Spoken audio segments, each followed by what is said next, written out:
Hi there, welcome back to the channel. My name is Nicole with morningchores.com. Today I'm sharing my ultimate end of season to-do list, everything that I need to do, plus a little extra to get ready for the winter season. If you're new here, welcome. We would love for you to hit that subscribe button, stay tuned with us. If you're a seasoned viewer, welcome back. I actually had this video recommended by a friend and I thought it would be really fun to share my ultimate to-do list, everything that I need to get done to kind of finish out the season and prepare for the colder winter months. Now, when it comes to my to-do list, it's pretty much ingrained in my head because I've been doing it every fall season for several years now, so I don't really have to think about it too much. It just kind of become natural for me. But I did go ahead and write down my list, and I try to do things in such a way that one builds upon the other. And it just makes getting things done a little more efficient. So I'm going to go ahead and read through my annual list and I'll talk about it a little bit, and then I'll go through my extra special list. So the first item on my list is to clean out the garden. Then I take the chicken fencing down and I let them free range, and part of that involves letting them clean out the garden. Chickens are great little helpers at eating out weeds and all that extra stuff and making it easier for you. Mulch the garden.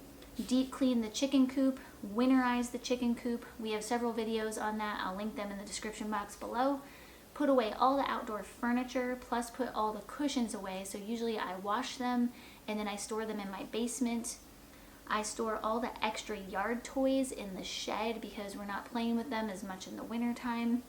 Clean out the garage and get it ready so that we can park our car in there and keep our winter coats and things like that. So I kind of just do an extra clean to get that space nice and clean for winter. Now, the next part of our list has to do with the wood stove. So one of the things we start doing in the fall is collect kindling. So I'll take the kids in the woods either in the morning or afternoon, and we'll take a couple buckets with us and we just start collecting sticks. So we have some kindling for the wood stove. We also stack firewood near the house. We usually stack it right here on our front porch, so that way it's handy and ready to go.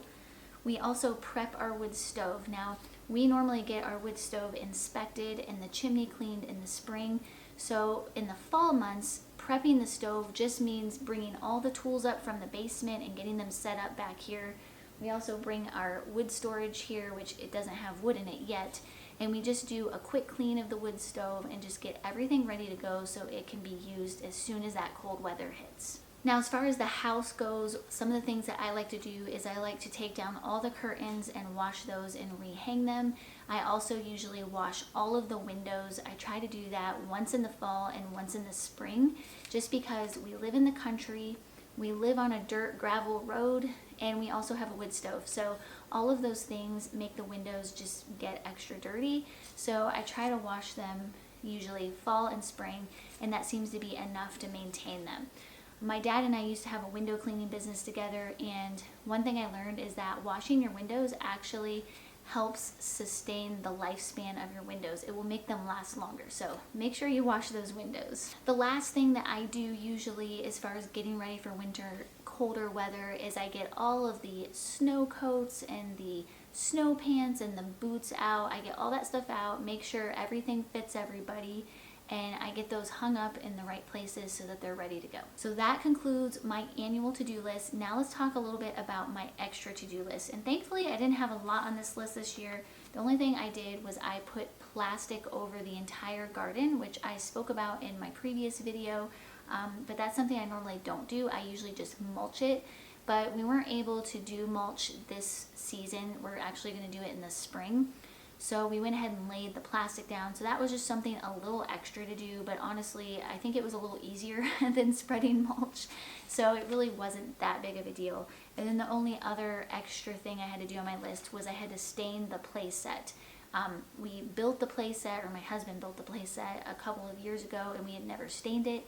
So I wanted to go ahead and get that stained and the wood sealed so that it lasts longer. Now that I've shared my annual to-do list and my extra to-do list, let's talk about some tips to bring in more efficiency and less stress. The first tip I have, and this one's really important, is organize your to-do list in an orderly fashion. And what I mean by that, if you notice by my to-do list I shared, everything kind of builds upon the next item on the list. So for example, the first thing I do is I clean out the garden. So I get rid of the tomato cages, I get rid of any stakes I had in the garden, I pull out plants, and then I take the chicken fence down and let them free range, which then allows them to help me clean out the garden. So at that point, they're free ranging, the garden is cleaned out, they can go in there and finish the cleanup. From there, the garden is cleaned up, now I can mulch it. So you see how these things kind of compound on each other. And then after the garden is mulched and I have the chickens kind of out free ranging, that gives me an opportunity to deep clean the chicken coop and winterize it. So, I try to kind of organize it so that, getting the first thing done helps me get the second item done, and so on and so forth. I also try to get the hardest things done first and the easier things later. So for example, it's a lot more physical to clean out the garden and the chicken coop than it is to put away lawn furniture and toys. So I try to get the hardest out of the way first so I can finish up with the easier things as the temperature starts dropping. It really does make a difference, and I'm sure you probably already know this, but I just feel like I have to say it here because it makes the job go so much easier.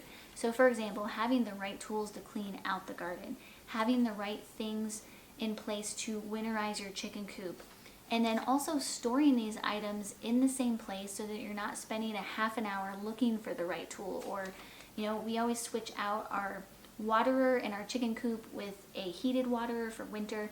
I always store it in the same place in my shed. I know exactly where it's at, so I don't have to go spend time looking for it. I know right where it's at. So putting these things in place will make getting your to-do list done a lot more quickly. Is get the family involved, even the kids. They can help. They are good little helpers, and usually they want to help. They want to be with you. It's not until they get older that they don't maybe necessarily want to help. But making it fun, making it a family thing, and giving them jobs to do.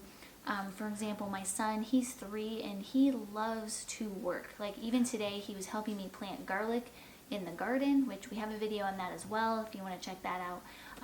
But he was helping me plant garlic in the garden, and he was like, "Mommy, we have to work." He's like, "I like to work, let's work." And I gave him the rake and he helped me along the whole time.